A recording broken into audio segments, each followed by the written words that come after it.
Hello and welcome to my channel. My name is Martine, and if you are new here, I do videos on Vedic astrology mainly, but also with some tropical insights. And if you like this video and you would like to see more content from me, please like, subscribe, hit the notifications bell to see when I will post a new video, and also please comment in the comment section with any feedback that you want to give. And also, if you're interested in a personal consultation, I do consultations on a wide variety of topics. Please check out the video description. I will leave my contact information there. Thank you.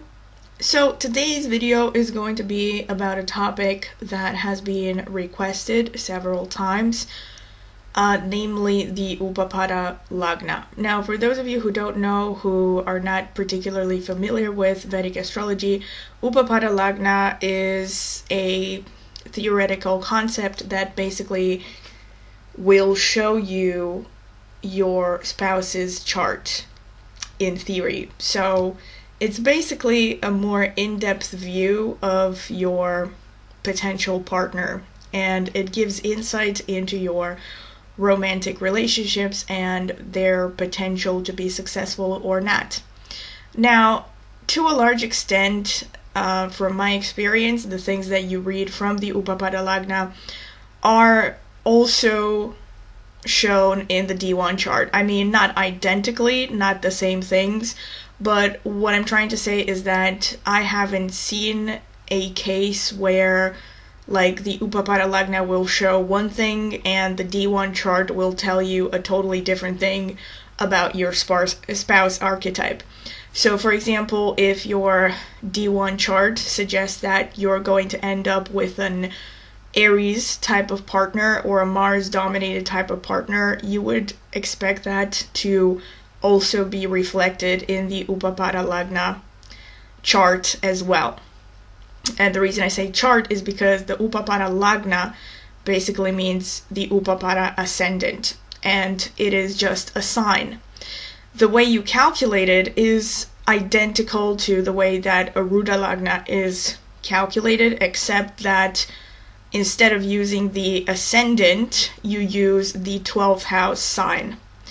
This is because, I don't know, the sages decided that the 12th house has to do with your karma and has to do with also your private life, and this is why it is said to be the basis of the Upapada Lagna and therefore of your spouse archetype in depth.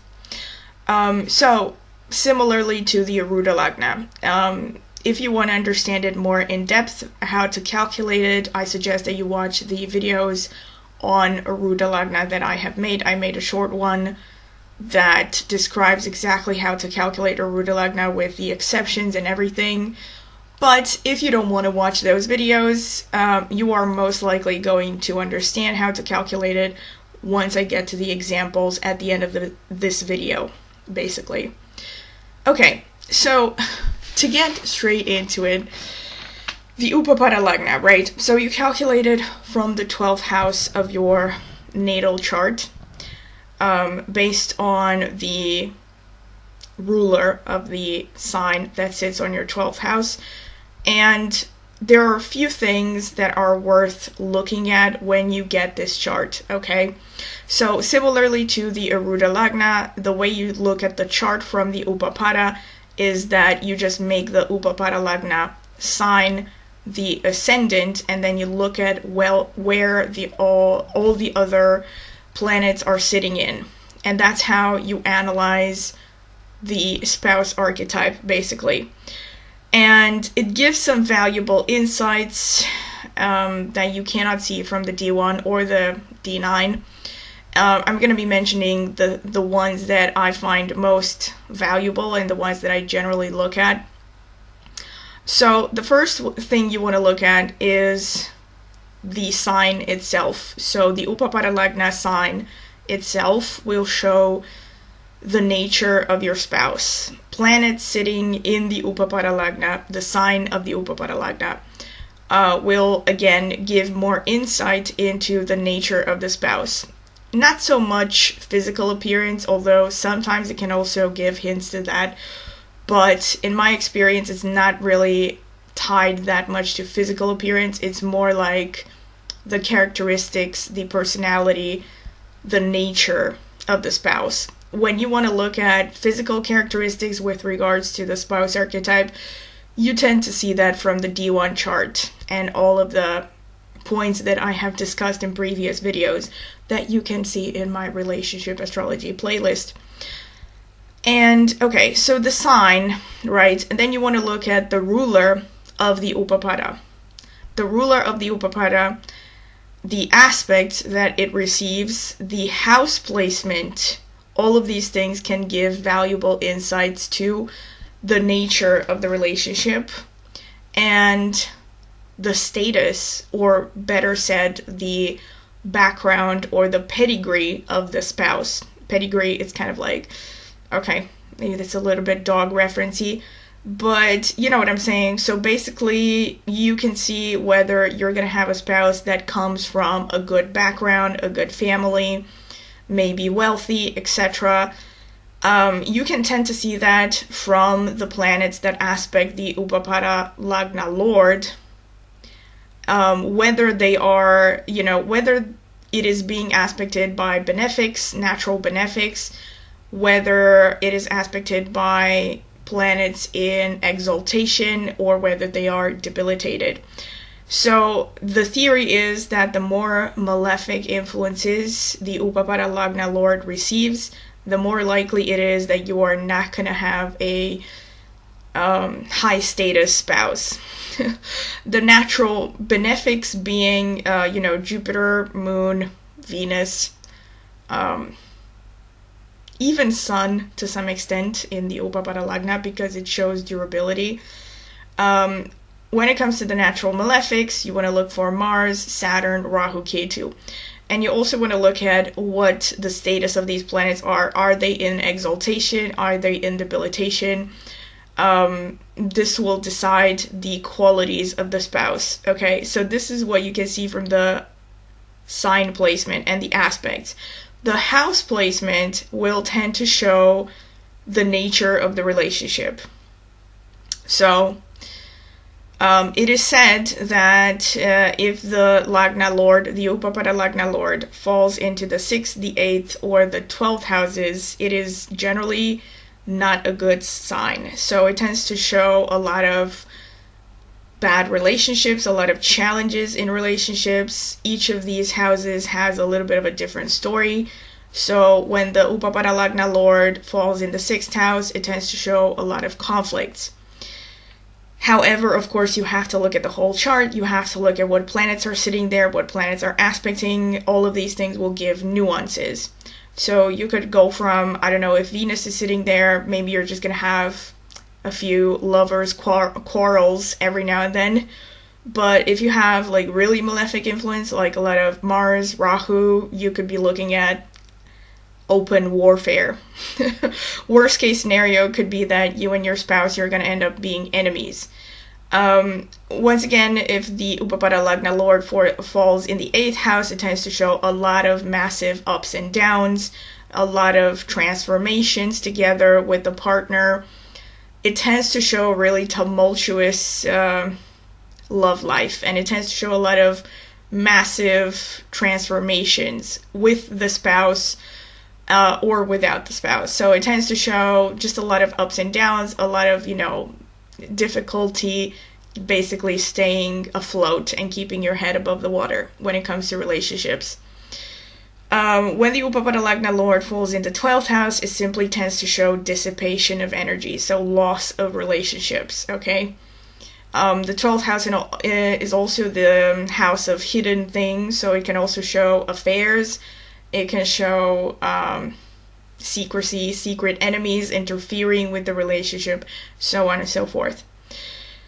So, it is considered particularly beneficial if the first house lord from the Upapada falls in Kendras or Trikona houses, which means Kendras are basically the angular houses, the 1st, the 4th, the 7th, and the 10th houses. Trikona are 1st, 5th, 9th.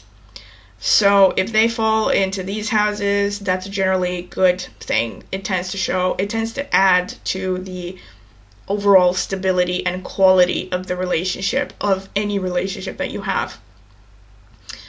Another thing that I look at is the second house from the Upapada Lagna. The second house tends to show the durability of the relationship. So the theory is, once again, that if you have a lot of malefic influence on the second from the Upapada Lagna, the theory is, this is the theory, so don't panic if it is, like, take it with a grain of salt, because I'm going to be talking a little bit about remedies at the end.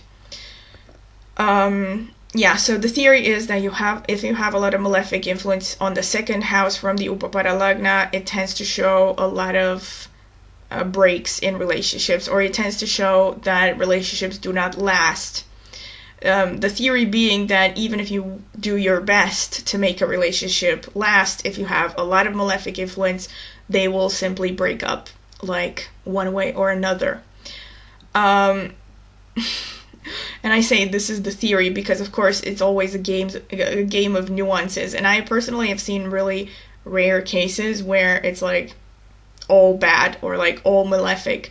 Usually you have a bunch of both malefic and benefic aspects, and they will be activated by dashas or transits or something. Okay. So the second house is very important for durability. Another thing to take into account is that the second house is mostly going to show your first real relationship. Now, take into account the fact that the Upapada refers to marriage, right? But it nowadays doesn't necessarily just mean marriage. It can just be any kind of relationship that is long-term, or like where the two people make a commitment and they want to be together for a long term, especially if one or both of them intends to marry, okay? So in any case, it doesn't show flings or like one-night stands or short-term relationships. Okay. So the second house tends to show your first real relationship. The 8th house from the second house. The 8th house from the second house tends to show the second relationship. The 8th from the 8th house shows your third relationship, and so on and so forth. Basically, because the 8th house, no, sorry, not from the second. So the 8th house from the Upapada Lagna shows your second relationship, because the 8th house is death. So the death of your first relationship technically should be seen by the 8th house, which, is your second. And the 8th from the 8th house from the Upapada will show your third, and so on and so forth. And this is how you can maybe get more insights into the different relationships that you might have in a lifetime. However, in the spouse's nature, every time you calculate the Upapada Lagna, of course, once again, you have to look at the houses from that sign. So, and this doesn't mean, however, that the first Upapada Lagna becomes irrelevant after your first relationship. It still stands, okay? It's still going to influence you basically throughout your life. But you can get extra insights about the future partners, the second partner, the third, the fourth, etc., by looking at these different houses. So the 8th from the first, the 8th from the 8th from the first, and so on and so forth. Okay, this is something that I wanted to mention. Another thing that you can look at, and again, this is a little bit fatalistic, but again, take it with a grain of salt. If you remember, for women, Jupiter is the husband. For men, Venus is the wife. And the theory is, there is a name for it, but I forgot the term because I'm really bad at, remembering the Hindi-based terms. It doesn't matter what it's called, but you have to look at the third house from these signifiers. So if you're a woman, you want to look at the third house or the third sign from Jupiter and see if there are malefics in that house. The more malefic influences there are in that house, the more likely it is that you might end up being a widow at some point. Now, you're going to see more about this when I get to the examples. And again, if you're a man, you have to look at the third house from Venus. If you see malefics there, again, it's likely that you might be a widower at some point. Now, if you're gay, because I know a lot of people ask, what if you're gay? Again, I cannot know this for sure, but my intuition is that you would have to look at Venus or Jupiter based on what you identify most as. Like, if you identify most, or if you feel most, if you feel more feminine or more in touch with your feminine energy, then you should probably look more towards Jupiter. If you feel more in touch with your masculine energy, you should probably look more towards Venus. If you feel like you're in between, you should look at both, okay, equally. Okay, and this is something that about whether you're going to be a widow or a widow.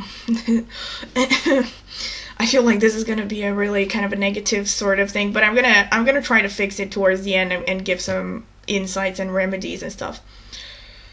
Okay, so this is the second house. Another thing that I look at is the 10th house. The 10th house from the Upapada Lagna gives insight into your relationship, into your spouse's profession, and social status, okay? So if you have, again, well, I'm not going to go through all the different possibilities. I'm going to talk about the examples more. But yeah, basically, so for example, if you see that the Lord of the 10th house from the Upapada Lagna falls in the 3rd house, you are very likely gonna date a person who is self-employed, or you're gonna be more attracted to people who are self-employed. If you have the 10th house Lord from the Upapada in the 6th house, you could be attracted to someone who is employed and in service somehow, maybe connected to the medical field. Of course, you also have to look at different nuances and, signs and nakshatras and everything, and aspects and all of that. But just to give you an example, right? So you have to look at the 10th house from the Upapada. That will show your spouse's social status, the spouse's career, basically. Okay. Another thing that I look at with respect to the Upapada Lagna Lord in houses, it also gives insights into the circumstances surrounding meeting your spouse. But again, most cases that I've seen, you don't have to look at the Upapada because it's already kind of shown by the D1 chart. But there are cases where the Upapada Lagna can give extra insights that are not otherwise shown in the D1 chart, so it's worth mentioning. So if you want to get more detail about this, circumstances surrounding meeting your spouse, I have made a video a while ago about 7th house, I think 7th house Lord in houses, or Jupiter through houses, or I think it's 7th house Lord through houses. So you might want to watch that. It will give you insights into the circumstances surrounding the meeting of your partners or your spouses, okay? But you can apply them also to your Upapada Lagna chart. That's what I'm trying to say. Okay, and another thing, let me think, what do I actually... Oh, and finally what I wanted to say, another thing that I look at with respect to the Upapada Lagna is the relation between Upapada Lagna and Arudha, and especially the Arudha. So first of all, with respect to your Arudha, so if you're wanting to understand your Upapada Lagna, for instance, if the Arudha Lagna falls in the 12th house from the Upapada Lagna, so let's say your Upapada is Scorpio and your Arudha is Libra, right? That means that the Arudha falls 12th from the Upapada. This might show, especially when these houses are activated by dashas or transits, rejection in relationships. So whether it is because you are rejected by the person, or somehow, the family might be interfering, or somehow, could be connected to a rejection of marriage proposal, basically.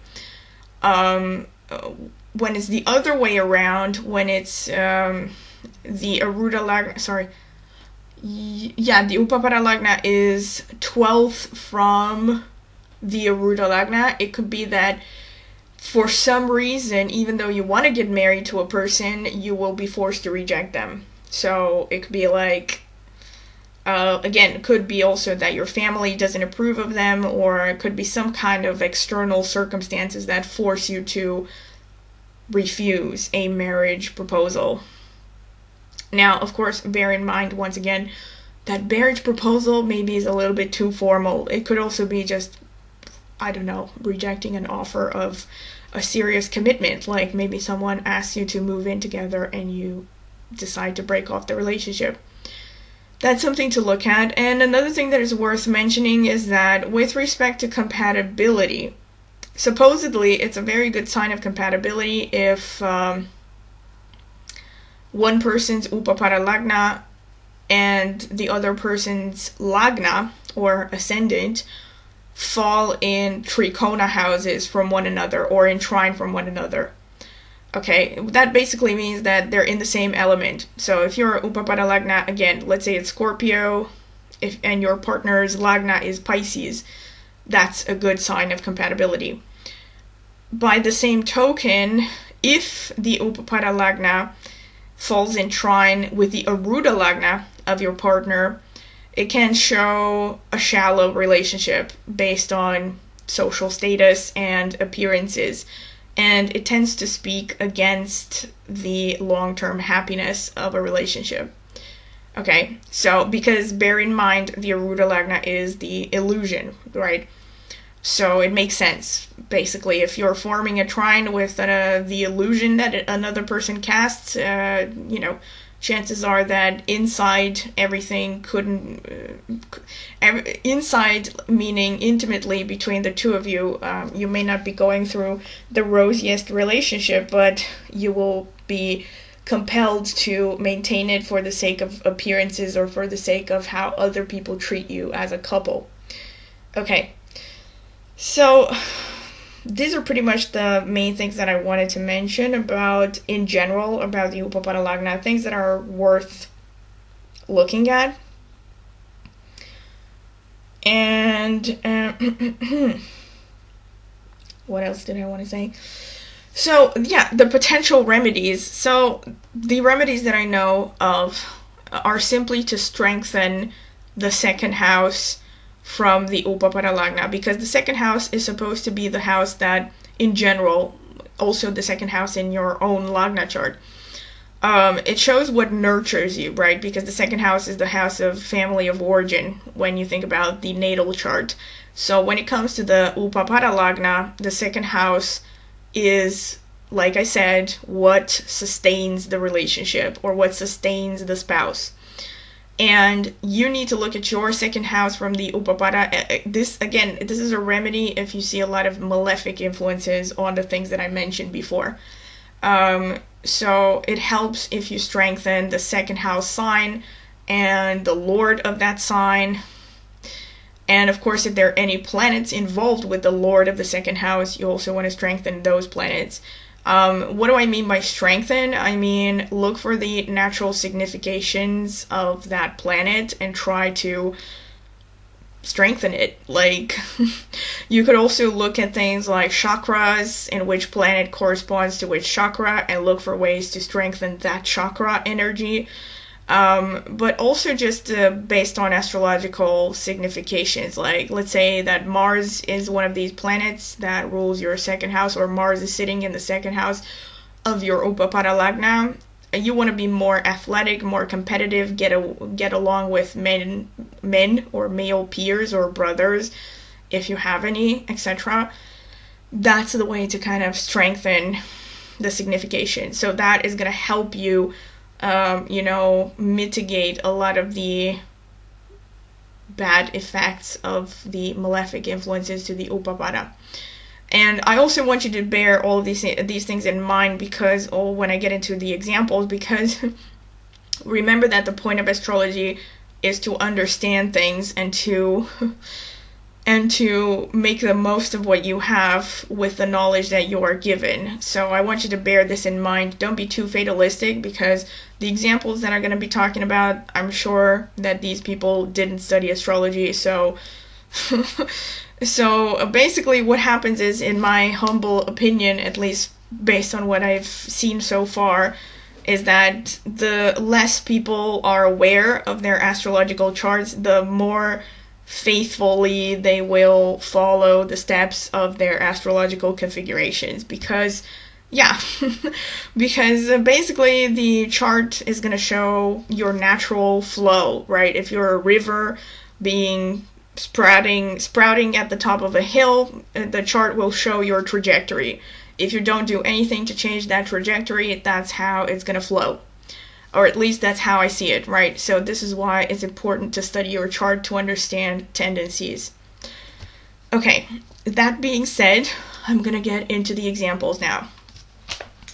Okay, so the first example is Angelina Jolie, because again, so I'm going to start with the 3 negative examples and 1 positive. Negative in the sense that these are examples of people who clearly have had tumultuous relationships, have had a lot of relationships, so have had problems in keeping a relationship, basically. So I'm going to look at Angelina Jolie's chart. You're going to see it on the screen. There, once again, I remind you that this is the Indian style chart.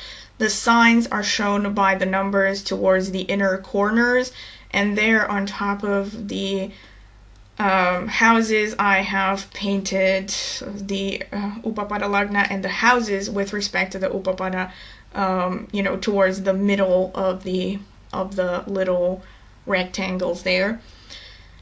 Okay, so her 12th house. So first of all, her ascendant is in Cancer, as you can see in the middle square there, signified by the red 4, right? That's the sign. So it's in Cancer with Venus in the 1st house. And now you want to look at the 12th house. So her 12th house is in Gemini with Saturn, also in Gemini. And the ruler of Gemini is Mercury. And Mercury is sitting in the 12th house from Gemini, right? It's 1 sign behind. So this shows that her Upapada Lagna is going to fall in the 12th from the 12th house. The 12th from Mercury. Sorry, not the 12th house. So the 12th from the ruler of the 12th house. Okay? So Upapada Lagna will fall in Aries, right? So what I noticed in her Upapada. Ruler of Upapada, first of all, is Mars, right? It falls in the 12th house from the Upapada Lagna. So remember, this is one of the more difficult placements that I mentioned, okay? So it tends to show dissolution of relationships, loss of relationships, secret enemies, affairs hindering the relationship, okay? But aside from the house placement, the ruler of the Upapada is Mars conjunct his friends, Jupiter and Moon in Pisces, where Jupiter is really strong. So this shows that her partners are going to be of good background, right? Good breeding, basically, which I think tends to be true for her. As far as I know, she married a bunch of Hollywood big shots. Probably the highest of which was Brad Pitt. Okay, who definitely comes from, I think, some kind of at least a middle-class family, if not higher up. Okay, and it also shows the nature of the spouse, right? So the nature of the spouse here being in Pisces will be quite spiritual, and also, being influenced by Mars, Jupiter, and Moon can show an enterprising spirit, a person who is also quite popular because of the Moon influence, and also quite nurturing and sensitive. So, tends to be true. And also expansive and pretty interested in worldly affairs and educating themselves, okay? That's what I can say. And another thing is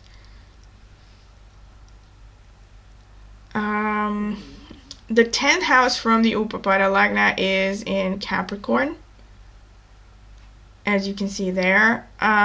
Saturn, the ruler of the 10th house, is in Gemini, in the 3rd from the Arudha Lagna. Tends to show partners who are self-employed or independent workers, basically. Self-employed doesn't necessarily mean entrepreneurs. It also just means people who are independent, so not employed, basically. And of course, most of the, if not all of her partners were in the arts, so they were definitely not well, they were employees, but they were, had more of a freelance or kind of a free-ranging job. And since Saturn also represents real estate, I thought this was kind of interesting because if I heard correctly, Brad Pitt had some kind of a long-lasting interest in architecture or like something like that, maybe real estate as well. 10th house tends to show that. So things to do with building, real estate, can also show judicial system, basically. Okay. And let's see what else. The second house so first of all, she does have a malefic position here with respect to the durability of relationships, because the Lord of the Upapada Lagna is sitting in the 12th from the Upapada Lagna. So this is one of the worst placements to have, okay? But on top of that, you also want to look at the second house from the Upapada for the durability of relationships. And see, it is occupied by Sun, Mercury, and Ketu. And Ketu is definitely a natural malefic. Sun and Mercury they're not necessarily malefic, although the Sun is not particularly happy in Taurus. But the Ketu there definitely is a malefic influence, and it speaks against the durability of a relationship. Okay. And another thing that I notice is, now that I think about it, is that she also happens to have Ketu in the 3rd house from Jupiter, which is the signifier of the husband. So my impression is that if she had stayed married, or if she had stayed in relationships for much longer, her husbands would have ended up dying. And I know this sounds pretty grim, but I mean, according to the traditional writings, that's pretty much the interpretation, right? Because the 3rd house, the 3rd placement from Jupiter, is occupied by a malefic. Although maybe not, because she also has technically a benefic. Sun is seen as kind of a benefic in the Upapada Lagna interpretation. So maybe not. Okay, depends. If she had reached the Ketu Mahadasha in her lifetime, it would have been a possibility that she would have lost her husband. Okay. And that's pretty much it. This is pretty much what I have seen in her chart. So overall, I would say she does have a considerable malefic influence on the Upapada, which may explain her lack of a long-term stable relationship. Although, to be fair, she did have a pretty long relationship with Brad Pitt. So, yeah, it could have been worse. It could have been better. Okay. And the second example is Taylor Swift, which is another example that has become kind of famous for, quote, not being able to hold down a relationship or something. I think now she has a child or something, so eventually I guess it worked out, or at least it worked out for the time being. So her ascendant is in Scorpio, as you see there on the screen, and the 12th house from Scorpio is a Libra. Venus, the ruler of Libra, is in the 4th house from Libra, which shows that her Upapada falls also in Aries, just like Angelina Jolie's, and I have marked it there with the blue. Okay, so once again, the ruler of the Upapada Lagna, which is Mars, falls in the 8th house from the Upapada Lagna, which is another one of the 3 most difficult placements by house for the Upapada Lagna Lord. Again, this is definitely, again, a major influence that will tend to show that relationships won't last. A lot of ups and downs, a lot of heavy stuff emotionally, transformations. So it could be difficult. Stormy relationships, basically. Okay, but at the very least, it has a conjunction to the Sun. So the Sun kind of uplifts Mars a little bit, and also Mars is pretty strong in Scorpio. So despite the house placement, this tends to show once again that her partner is going to come from a good background, which again plays out in her case because she probably only dated high status men. I haven't followed all her relationships, but I know she's had a lot of boyfriends. She was rumored to have a lot of boyfriends. And obviously, a ruler, Mars being conjunct Sun, definitely shows that her partner is going to be someone who is creative and masculine and quite domineering. But definitely creative and kind of a royal, leader figure. Okay, the second house from the Upapada Lagna is empty, but Venus, the ruler of the second house, is conjunct Rahu in Capricorn, which tends to add to the difficulty of sustaining relationships, okay? Because Rahu is a natural malefic, and if I'm not mistaken, it's also particularly strong in Capricorn. Okay, so, yeah, this is definitely going to add to her inability to sustain relationships, so she should be strengthening her second house, like I said. And aside from that, what I could say about her chart, the 10th house from the Upapada Lagna also falls in Capricorn, occupied by the same Venus-Rahu conjunction, and the ruler of the 10th house, Saturn, is conjunct Mercury in the 9th house. Could tend to show that her spouse or the partners that she gets involved with are not only artistic and definitely in show business because of the Venus-Rahu conjunction, but it also shows, so famous people, basically, that's what the Venus-Rahu conjunction would show in the 10th house, but also people who are involved in writing, publishing, teachers, are people who are pretty well educated because of the 9th house influence. Okay, so this is what I could say about her Upapada situation. Now, the third example is Elizabeth Taylor, who, of course, has been famous for having, I think, 6 or 7 husbands. So again, another famous example of someone who had problems maintaining a relationship, or so it seemed. Now, as you can see again, her ascendant is Scorpio, 12th house from ascendant falls in Libra, Venus, the ruler of Libra, falls in the 6th house from Libra, which means her Upapada will fall in Leo. Okay, the Sun will fall in the 7th house from Upapada, which is a good placement. Okay, so far so good. The ruler of the Upapada Lagna is in a Kendra house. This is one of the better placements to have. So this speaks for the quality of relationships. This shows good relationships, basically. It adds to a good relationship, basically. Okay? And on top of that, although Sun is not particularly great, being in Aquarius, it's quite weak. But it is conjunct Mars, who is a friend. However, despite being a friend of the Sun, is also a natural malefic. And also, interestingly enough, Mars and Mercury. So the stronger influence here, I think, is kind of Mercury, because Mercury is happiest in Aquarius. But overall, it tends to show, I would say, average status for most of her partners. Okay, so because it's not like, neither of these planets are particularly happy. The happiest, like I said, is Mercury, which is the archetype of the merchant, which makes sense because one of her husbands was, I think, well, 2 of her husbands, I think, were successful. No, one of them was a successful business person, I think, and the rest were artists, right? So overall, I would say average quality of breeding of the husband.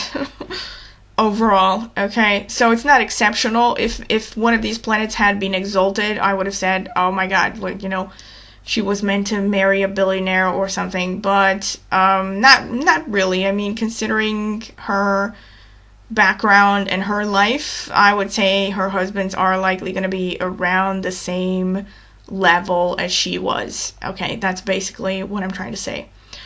And aside from that, another thing that I can say is The second house from the Upapada Lagna will fall in Virgo, and it's occupied by Ketu, okay, a natural malefic. And opposite Venus, okay, which at least Venus is a benefic there, but because Ketu is sitting there and it's a natural malefic, it shows dissolution of relationships. So Ketu sitting alone in the second house from the Upapada is probably the biggest influencer of her inability to really have a very long-term happy relationship. But yeah, so the durability is affected. And here, another thing that I wanted to say is her husband. So she was also a widow.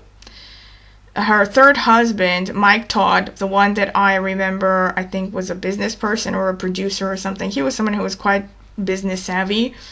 So he passed away, and get this, okay, I looked at her dashas and her mahadashas. Again, disclaimer, do not be fatalistic about this, because everything can be influenced by your energy and your free will. However, in her case, see, if you notice, her Jupiter is in Pisces, and sorry, it's in Cancer, so her Jupiter is exalted, funny enough. So if you remember the video that I made about Jupiter as the husband in a woman's chart, so Jupiter exalted tends to show that her spouses, all of them, you know, were very supportive of her in her life path, and basically decent husbands, decent husband material. But unfortunately, in her Upapada, the third from Jupiter is occupied by Ketu, a natural malefic. And if you remember what I mentioned in the general description, tends to show the death of the spouse. And like I said, I looked at her Mahadasha. So when he passed away on March 21st, 1958. She was going through the Cancer Charadasha. So first of all, her Jupiter was activated by the Charadasha. And then the Antardasha, well, actually the subdivision of the Antardasha, I don't know what the term is, but there's Mahadasha, there's Antardasha, and then there's like a subdivision of the Antardasha. So it's the smallest division of Dasha is the Ketu Dasha. So in her case, the Ketu, let's say Antardasha, but I'm sure that's not the real term. It started on January 16th, 1958 and ended on March 23rd, 1958, 2 days after the passing of her husband in a tragic plane crash. So what I was trying to say is that both her Jupiter and the Ketu were activated by transit when her husband died. Okay, so it's kind of eerie how well it is explained by her Upapada Lagna, the moment she became a widow. Okay, and this was her third husband, and right, her third husband. Yeah, so, I mean, there's no point in actually, I think the third is shown by Libra with the moon there. That's the third Upapada in her case. So this would show that he was a nurturing kind of person, but this is irrelevant. What I was trying to say was just, I was trying to explain the transits of, you know, his passing, basically, based on her chart, okay? And, yeah, that's pretty much what I wanted to say. Oh, another thing is, let me see, another thing is the 10th house from her Upapada Lagna is in Taurus, and Venus, the ruler of the 10th house, is in the 8th house and conjunct Rahu. So this could show that her husband, again, 8th house definitely shows, to one extent could show a person working behind the scenes, very secretive. Could also show a person having some kind of a secret job. But another thing that it definitely shows is having famous partners, right? Because the ruler of the 10th house is conjunct Rahu, and it's Venus. So artistic partners, people involved in show business, okay? Okay, so this is what I could say about her chart. And the last but not least is Paul Newman. Since I took 3 examples of charts of people who had a lot of tumultuous relationships and a lot of ups and downs and a lot of unstable love lives, I figured I should also take an example of someone who had a very stable love life. Again, I think I mentioned Paul Newman and Joanne Woodward in many videos where I was talking about famous long-lasting relationships. So Paul Newman is very interesting. Now, if you see the chart on the screen, you're probably a little bit confused. This is because he has 2 Upapada Lagna. So if you remember from the Arudha Lagna calculation, Scorpio and Aquarius have 2 natural rulers, right? So if in this case the 12th house falls in Scorpio in his case, so Scorpio has 2 natural rulers, Mars and Ketu. So you're going to have 2 Upapada Lagnas. And you have to check both of them, see which one of them is strongest, and see how they're activated by transits. However, in this case, even though it's a little bit more to read, there is a beautiful symmetry happening between his Upapada Lagnas, and I'm going to get into it. Okay, so one Upapada from Mars falls in Virgo, and the other one from Ketu falls in Pisces. Okay, so he has 2 Upapada Lagnas, and I've marked them there. The one in Virgo is like the brown one, and the one in Pisces is the green one, and those are the houses based on those respective Upapadas. And now, to look at the rulers of the ascendants, right? For Pisces, Jupiter is in the 10th house from Upapada Lagna. For Virgo, Mercury is in the 4th house from the Upapada Lagna. So already this is a win-win.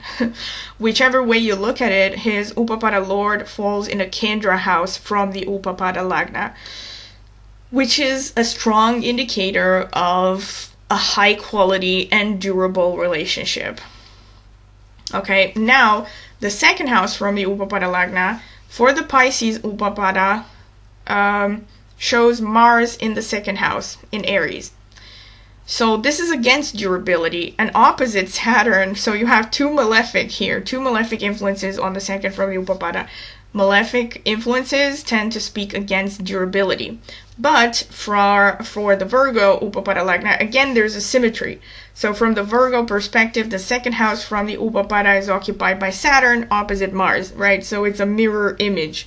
Again, it's bad for durability. However, for the Virgo Upapada, the 2nd house is ruled by Venus, okay? And the Venus is conjunct Mercury, conjunct Jupiter in Sagittarius. And this is the saving grace in his Upapada situation. So despite being a lot of considerable malefic influence there, Venus is conjunct Mercury, conjunct Jupiter in Sagittarius. Jupiter is very strong in Sagittarius, okay? So he has a massive benefic influence there to help stabilize the durability, okay? And let's see, from the 2nd, from Aries, let me think. Yeah, for Pisces, yeah. So for the first Upapada for Pisces, the ruler of the 2nd house is in the 2nd house, and it's Mars, right? So it's overall malefic influence. But from the Virgo Upapada, the 2nd house has that saving grace element of being conjunct Mercury and Jupiter in Sagittarius. So Jupiter is really strong. Okay, the 10th house from the Upapada Lagna. For Pisces Upapada, here you have another beautiful symmetry. For Pisces Upapada in Sagittarius, occupied by Jupiter, Venus, Mercury in Sagittarius, tends to show a spouse that will have good breeding, good status, and once again a public figure, because the ruler of the 10th house is in the 10th house, right? A public figure. So, and again, his wife was an actress. From the Virgo Upapada, 10th house falls in Gemini, leads us back to the same multiple conjunction of Mercury, Jupiter, Venus in Sagittarius. Beautiful symmetry here, despite the fact that he has 2 Upapadas. Okay, so there are no contradictions between them, is what I'm trying to point out. 3rd house from Venus is occupied by the moon, which is a natural benefic. which basically cancels any possibility of him ending up becoming a widower. And it's not surprising because I looked it up and Paul Newman passed away in 2008 while his wife is still alive. So he was outlived by his spouse. Okay, his wife, Joanne Woodward, is born in 1930. So she's like, what, 91? Right? So yeah. And he also, another thing that I noticed is his Arudha Lagna. I also calculated his Arudha Lagna falls in Virgo. So there are no like bad combinations happening between his Arudha Lagna and his Upapada, is what I'm trying to say, okay? So yeah, overall, I think very telling examples, okay? So once again, please let me know what you think. I hope you have enjoyed the video. And please let me know in the comment section if you have enjoyed the video. And once again, if you've watched till the end, thank you for watching. And please like, subscribe, hit the notifications bell to see when I will post a new video. And if you're interested in a personal consultation, please check out the video description.